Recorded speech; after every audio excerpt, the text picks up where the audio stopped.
E o São Paulo vai gastar uma fortuna com 2 ex-atletas. Fiz as contas e posso assegurar que o investimento do tricolor com Daniel Alves e Oscar até o fim desse ano será de 9 milhões e 100 mil reais. Só para lembrar, o São Paulo acaba de fechar acordo de rescisão do contrato do Oscar e vai pagar 10 milhões de reais ao meia até dezembro de 2027. O Oscar precisou se aposentar depois de ter problemas cardíacos. Já Daniel Alves tinha 28 milhões de reais a receber do São Paulo quando deixou o tricolor. E essa temporada é a última do parcelamento desses 28 milhões de reais. O Oscar vai custar 476 mil reais por mês. Ao São Paulo, nessa temporada são 4 milhões e 300 mil. Já o Daniel Alves tem direito a parcelas de 400 mil. Nessa conta do Daniel Alves também está incluso o pagamento que o São Paulo faz à ex-mulher do atleta, que era na oportunidade a sua representante. Serão 4 milhões e 800 mil a Daniel Alves, somado aos 4 milhões e 300 mil do Oscar, e serão 9 milhões e 100 mil reais de prejuízo. É por isso que na hora de contratar qualquer clube de futebol do Brasil precisa pesar direitinho os prós e contras. Só para arrematar em relação ao São Paulo, registrar que André Melo, que era o auxiliar técnico de Alan Barcelos, seguiu o mesmo caminho do ex-treinador do Sub-20 e acaba de trocar o São Paulo pelo Palmeiras. Comissão técnica do Sub-20 do Palmeiras terá o treinador e o auxiliar técnico que fizeram bastante sucesso lá em Cotia. Arboleda não tá por aí no Barradão, né? Você não achou ele por aí. Tem alguma novidade nessa história, meu amigo? Olha, dá ideia. Você tem um bom lugar para estar em Salvador, né, Gabriel? Eita, pois é. Será que ele saiu do Equador e resolveu dar passagem em Salvador? Acho que ele vai passar longe do Barradão, viu? Do pé do Barradão, acho que ele não vai, não. Esse era um bom roteiro pro Arboleda passar o fim de semana por aqui, já pensou? Mas o Arboleda, então, teve contato oficial com o clube nas últimas horas, então. Já estão conversando abertamente em relação a uma rescisão contratual. Tende a caminhar para o lado de rescisão amigável, mas eu soube que ontem, na parte da noite, teve uma conversa que havia uma situação bastante encaminhada, né, entre as partes para que tivesse, então, a saída amigável do Arboleda. Mas ontem à noite o tom foi um pouquinho diferente. Estou tentando colher mais detalhes, mas o que eu ouvi andamos alguns passos para trás nessa história. Ou seja, pode virar novela. Então acho que é importante ter isso em conta, que não vai ter uma definição do caso Arboleda esse fim de semana, por exemplo. Pode caminhar um pouco mais. Algo aconteceu ontem. E aí é o nosso dever tentar buscar o que aconteceu ali. As partes estão bem fechadas, porque envolve uma questão de valores, quando tem vazamento prejudica, né? Então, é o tipo de coisa que a gente acompanha atentamente. Mas o que eu ouvi é que ontem andamos alguns passos para trás. Essa foi a aspa que foi enviada. Do lado do Arboleda ou do lado do São Paulo? É do lado do Arboleda. Entendi. Então, algo para a gente ficar assim de olho, né, em relação a essa história, é que do lado do Arboleda andou alguns passos para trás. Mas o fato é, então, que o clube já está sem paciência para essa história, que é um ponto final aí o quanto antes. E aí teve uma informação muito, muito boa, nosso querido Pedro Lopes aqui, coluna no UOL, que assim detalha um pouco do que é esse contrato do Arboleda e de tantas coisas positivas que o clube fez para ele, né? O São Paulo pagava o Arboleda até em conta no Equador, conta fora do país, né? Algo completamente anormal, é um acordo visto como atípico entre as partes, né? O clube não costuma fazer esse tipo de acordo e só fez esse acordo com o Arboleda por entender que era um jogador muito importante, quase uma década de clube, e aí o sumiço, até por isso, ganha uma outra conotação internamente, né? Pois é, informação importante que você traz também, hein? Então, que andou um pouco para trás, ou seja, uma novela que pode se estender aí um pouco mais. Vai ser reintegrado. Vai ser reintegrado. Mas vai demorar um pouquinho. Vai demorar um pouquinho. E o pedido de desculpas vai ser com pompa, lotar o Morumbi? Vai ser tipo o pedido de casamento, assim, ajoelhado com o anel e tudo mais. Eita, será? Eu quero só ver se o Arboleda está disposto a fazer esse pedido de desculpas também. Gabriel? Beijo pra você, meu querido. Bom trabalho. Reforce o protetor solar, hein? É isso, tá sol por aqui, viu? Acho que amanhã, o horário do jogo, vai tá difícil de jogar. Mas é isso, contem comigo por aqui. É a vida de repórter, né? Saiu da tempestade lá, que eu não sei como que ele não voltou voando com aquele vento todo. Deu um abraço em Roque Mendes, se Roque Mendes já atendeu aí. Boa, pode deixar, PVC. Abração pra vocês. Mas ele arrumou uma sombrinha boa ali, ó, a cobertura que na ele tá. tribuna, aqui é tribuna de imprensa, o alto da arquibancada, a tribuna de imprensa vai daqui pro lado esquerdo. Aqui. Boa tarde, salve Valentim, salve Renan, salve Gabriel, salve companheiros e companheiras. Lavada lá, São Paulo e Cruzeiro, Ferreirinha, 4-1, mais ou menos a mesma sensação que eu tenho de alívio, de descarrego. Mas vamos lá, assim como no campo, não pode parar por aí, certo? Tem mais gente para rodar, tem o cabeça disso tudo, o ex-presidente Júlio Casares, e acho que se o São Paulo, nós estávamos falando, fizer a detetização correta, ele pode sair bem dessa história, né?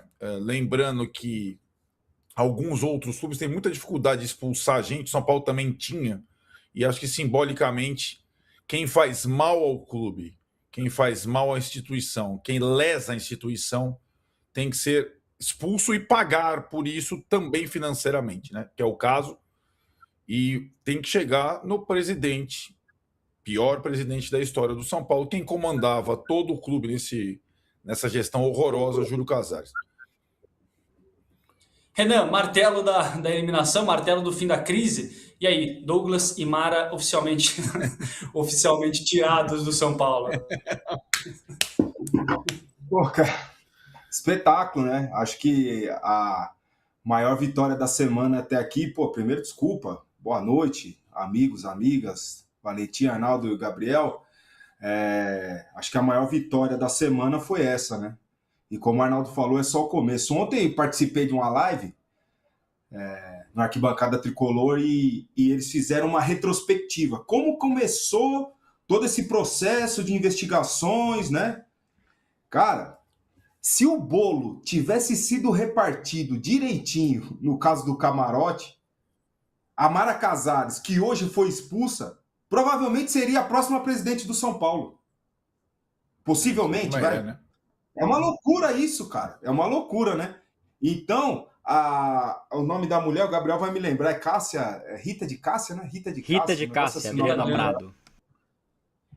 Essa mulher, ela é o craque do São Paulo dos últimos 10 anos, sei lá, ela é craque do São Paulo, né, cara? Ela muda a história recente do São Paulo. Ela simplesmente conseguiu... Tamanha desinteligência, né? Exato, pela desinteligência, não é porque ela foi, né? Não é porque ela foi competente demais, foi pela burrice dela. Ela conseguiu, essa ação dela abriu as investigações e fez com que acontecesse o primeiro impeachment da história do São Paulo Futebol Clube. Então, ela mudou a história. Se não, a pessoa que foi expulsa hoje, não paramos por aí, mas a pessoa que foi expulsa hoje, possivelmente, ou até provavelmente, por causa que não é o torcedor que vota, é os sócios com os conselheiros e os conselheiros do presidente. Ela provavelmente seria a presidente de São Paulo. Loucura isso, né? Vamos aos detalhes, então, da decisão, Gabriel, porque a gente tinha dois pleitos ali, né? Um era por gestão temerária, o outro falava de danos à imagem do clube. Enfim, o saldo os dois estão fora, o Douglas ainda está inelegível. Boa tarde, nos alimente de informações, por favor. Boa tarde.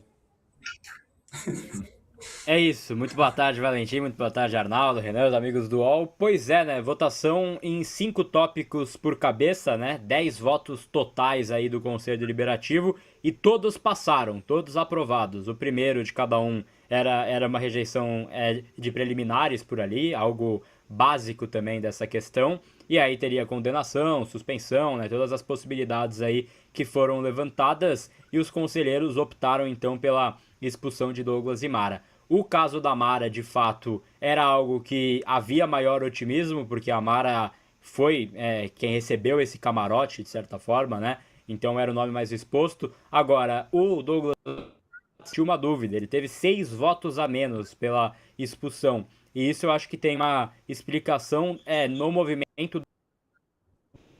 A gente relatou aí nas últimas horas também no site do UOL, que o Douglas passou a semana, inclusive eu vi que ele ligou para um conselheiro 9h30 da noite, né? Enquanto o São Paulo estava em campo pela Sul-Americana, ele estava ligando ali para membros do Conselho Deliberativo do clube para tentar convencer aí de não votar a favor aí da saída, da sua expulsão, né? Então, ele teve 6 votos aí a menos do que Amara, mas ainda assim, goleada, lavada para os dois. E o Douglas, é interessante essa ordem cronológica, né?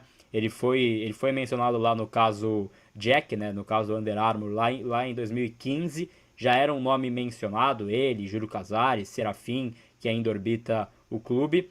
E ele, em 2025, 10 anos depois, estava na base do clube, né? Estava ali em um posto extremamente importante em Cotia. Então, é algo realmente simbólico, porque fica essa sensação, né, Arnaldo? 2015, as coisas passaram batido.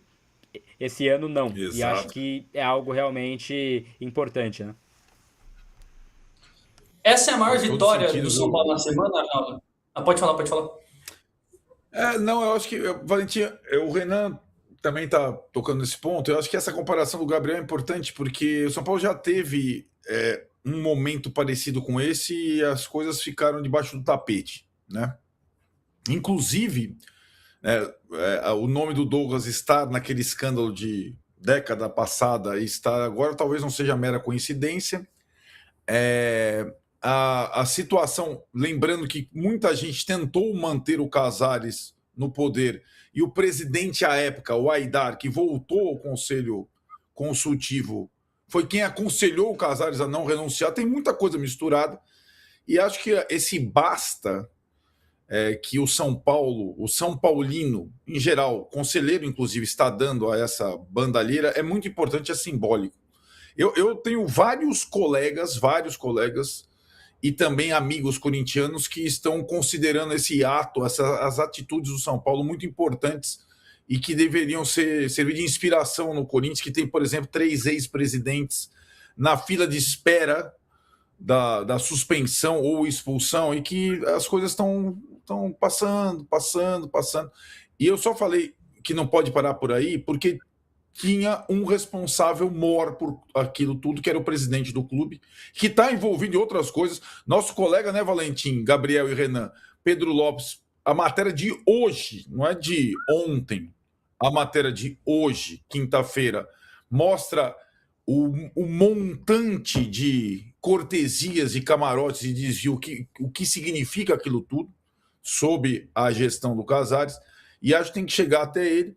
E toda vez que tem essa situação, eu sei que a concessionária de shows não tem nada a ver com isso diretamente, mas esse acordo simbólico, esse contrato maldito, que ainda tira o time do campo e que tem vários anos ainda de duração, para mim, ele nasce podre, ele nasce errado, ele nasce com cheiro de esgoto, e não é por acaso que foi ali a primeira pista do que a gente está vendo eclodir agora, né?